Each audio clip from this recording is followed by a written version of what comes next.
linked to fundamentals unless it starts hurting credit. Yeah.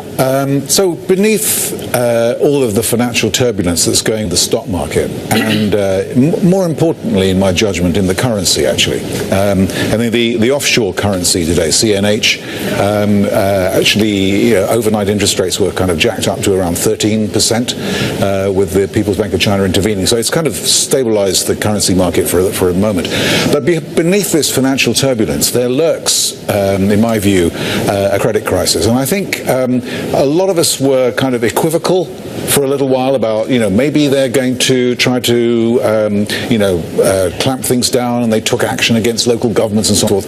I fear that the worst now, because actually the big conference that the government held last December basically said we're going to go for growth. Reforms got very, very short shrift, and these credit numbers that Ender is talking about, when we get them, I think they're going to show. I would suggest, Francine, this is a profound change in Mr. Magnus. He's been doing this for a few years. Your book, Uprising, the chapter After the Crisis, Catharsis or Chaos, mathematically defines a totalitarian regime of whatever form it is and whatever capitalism. They can't do catharsis.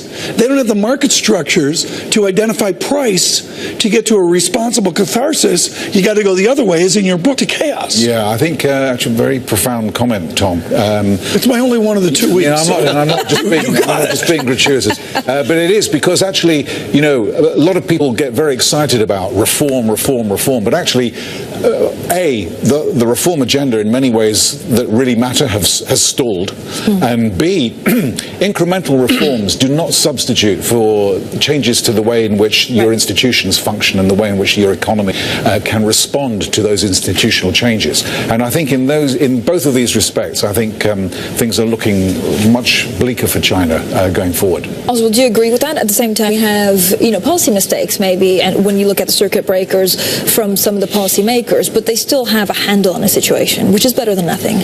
Yeah, and from an oil into the oil sector, what's important is China for us is gasoline, is diesel, and it's storage. Diesel is very weak. Industry must be weak. Manufacturing must be weak as a consequence. But 10-15% car sales every month is leading to gasoline demand growth. This is the super secret Oswald Clint research report. I can't send this out to you. I'll be shot by Sanford Bernstein.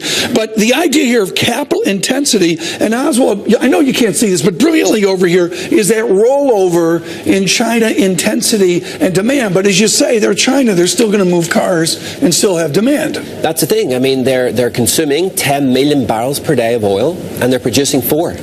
And the 4 has That's the math. That's the math. And the 4 is growing to halt in the last 9 months. So they'll still have to import. Okay. Fascinating. We're going to have a continuous conversation with George Magnus and Oswald Clint through the hour. Coming up on Bloomberg Go, an important individual on the pulse of Democratic politics, William Daley. He's of Chicago. That's all you need to know. Bill Daley on Bloomberg Go this morning. Stay with us from London. From London, Bloomberg Surveillance.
Getting some breaking news. You're seeing pictures of the city of London. It's a little bit gloomy out there. It's raining. And Citigroup's Willem Bouter just saying that he sees a 35% chance that the UK will exit the EU. He says, though, that the EU would strike a bargain with the UK on a possible exit, meaning that they would exit, 35% chance, but then they would still find an accord. Is that in the media now? Is that like the game, the polling right now that you see? Yeah, I would say 2015, the end of 2015, it was more like a 25% chance. So it's going up a little bit with all the tensions. A little bit because of the tensions, and we still don't know what that. And so there's like a vote in the summer, so I'll have to come over for that. We think, right, so this could change, but at the moment David Cameron is saying he's going to try and renegotiate by February. Look, that's, what, 6 weeks away?